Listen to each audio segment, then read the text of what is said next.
Joined now by BC Lions quarterback Vernon Adams. They host the Montreal Alouettes Sunday at BC Place, 4 p.m. It's Fam Fest Day. All sorts of fun for the kids. Vernon, thanks for making time. Yeah, no problem. Thanks for having me, guys. Are you over the Toronto loss? Yes, it's flushed, man. It's flushed. It was a tough one. Very real tough one for your boy, for me, So, but we flushed it, washed it, made our corrections. And like you said, we're just getting ready for Montreal now. Does practice just take that away? We need just a bunch of days of practice. Is that part of the flushing thing, or is it pure psychology and you have to do it within the brain rather than on the grass? I think it's a lot mentally, Yeah. You have to watch it. You gotta cringe. I was cringing a lot, but you gotta watch it and you gotta make your corrections. You gotta see what you did wrong and see what you're gonna do better next time. So I try to get it out mentally as much as possible. That way I can go into practice with a free mind, a free spirit, and just be present and be who I am, be who God created me to be. And that's a baller. You know what I'm saying? And you guys are playing so well, Vernon. Where does that game come from? Like, is it just that you'd expect? Like, I try to put myself in your shoes, and sometimes when things are going great on the golf course, I get casual and I think, oh, I don't have to think about anything because I'm playing so well. And all of a sudden, I get a 10. Is it that? Like, it's so shocking because you guys look like a well-oiled machine there for the first few weeks. Yeah, and even in this last game, we did a lot of good stuff, man. It was a lot of good stuff, man. Our defense is still playing lights out, man. They're playing good. They all scored off of, my turnovers. You know what I'm saying? We got a punt return taken back on us and things like that, but take all that away. Obviously it's a different game, but it's like, we're still a really good team, man. And I trust the process. I trust our coaches. Yeah. I trust what we do here. You know what I'm saying? So I'm not worried I'm upset about what I did and how I let my team down a bit this past weekend, but I know I'm not worried about moving forward towards the future because what we do here is really good. So what did go wrong, Vernon? What were the mistakes they identified on film? Yeah, just forced a couple things there. They did a good job. They got some good players.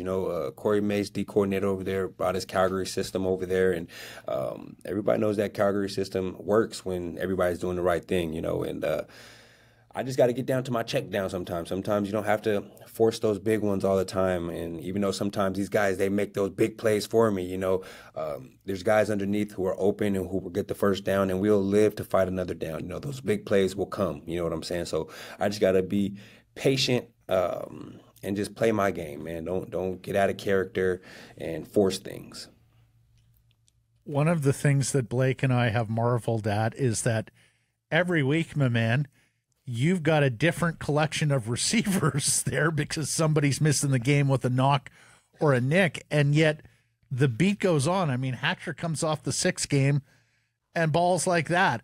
A word or two about this receiving group you're working with, and Vernon, how can it be so good week to week with so many interchangeable parts here coming in and out of the roster? No, man, you hit it, man. These guys are all professionals, though.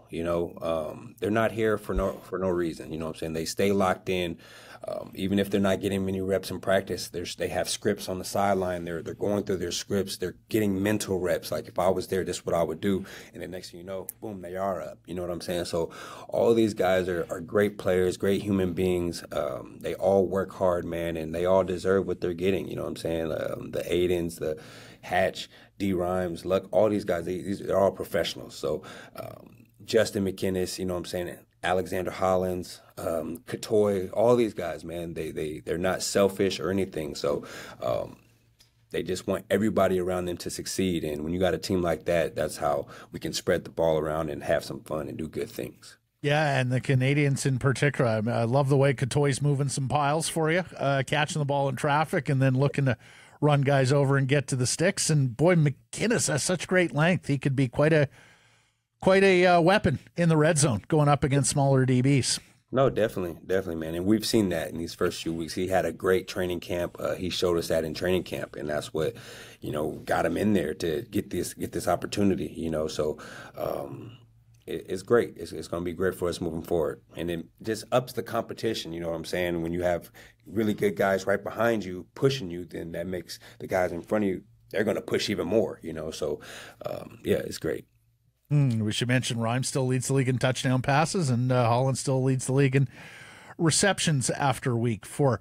Vernon, one of the things we've remarked about you since last year is just sort of the attitude and the leadership that exudes from you. You know, last year stepping into the spot with Nathan Rourke, you said all of the right things.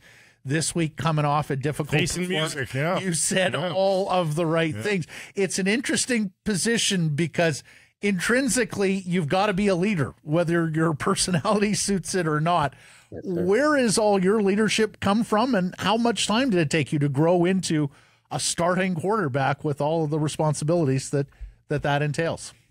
Yeah, you know, I wasn't always, you know, the best with the media and the answers. I was always a victim. I always felt like I was being a victim, and guys would do their jobs, and I would take it personally. And I would listen to Nipsey Hussle, you know, rest in peace, and he would always say, we need to take constructive criticism differently. You know what I'm saying? We don't need to be a victim all the time. Him, and then on top of my devotionals every day, by the grace of God, man, I'm just trying to be a better person, a better leader, a better human being, and I just need to be present. And being the quarterback of a franchise, it comes with it. You know, when everything's going good, they say good things about you.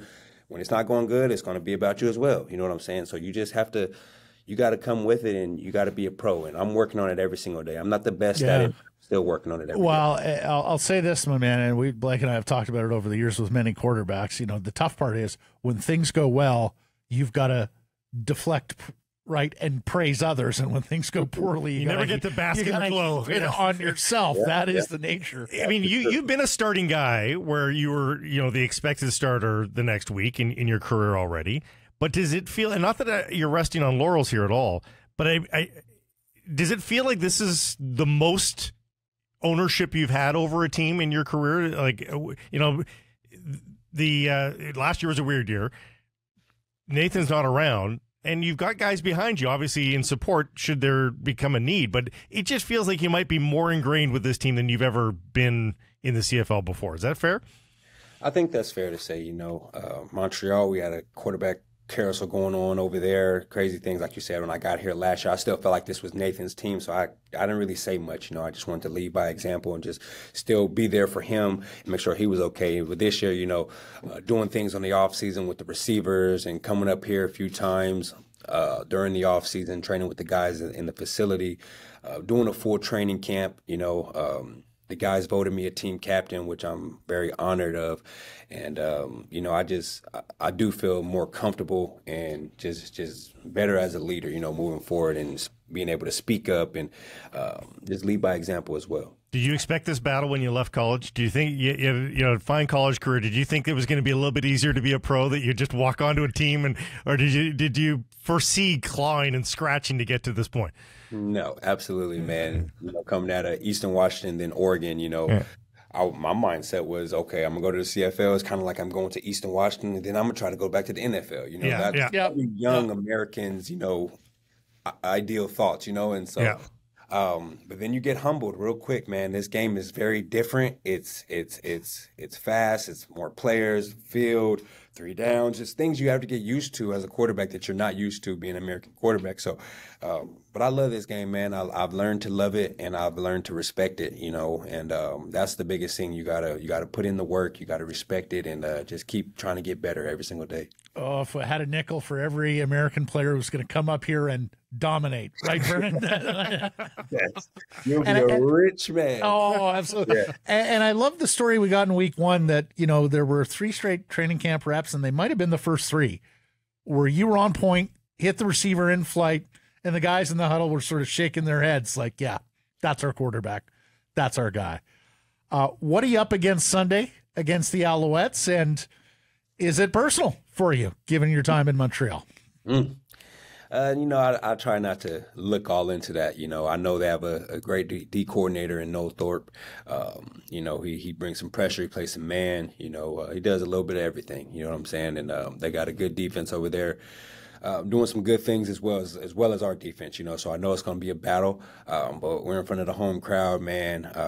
Ready to come out here, have some fun, man. Obviously, I would love to beat Montreal just because I spent most of my career there, But just got to take it one day at a time. Can't look too far ahead, can't peak too early. I got to handle what's going on right now at this second. Long season. Yeah, and they've been a lot of fun already this year, and particularly the offense under your charge. Vernon, thank you for this. Much appreciated. Good luck on Sunday, and we'll catch up down the road here. Yes, sir. Thank you, guys. Thank you for having me. God bless. Go Lions.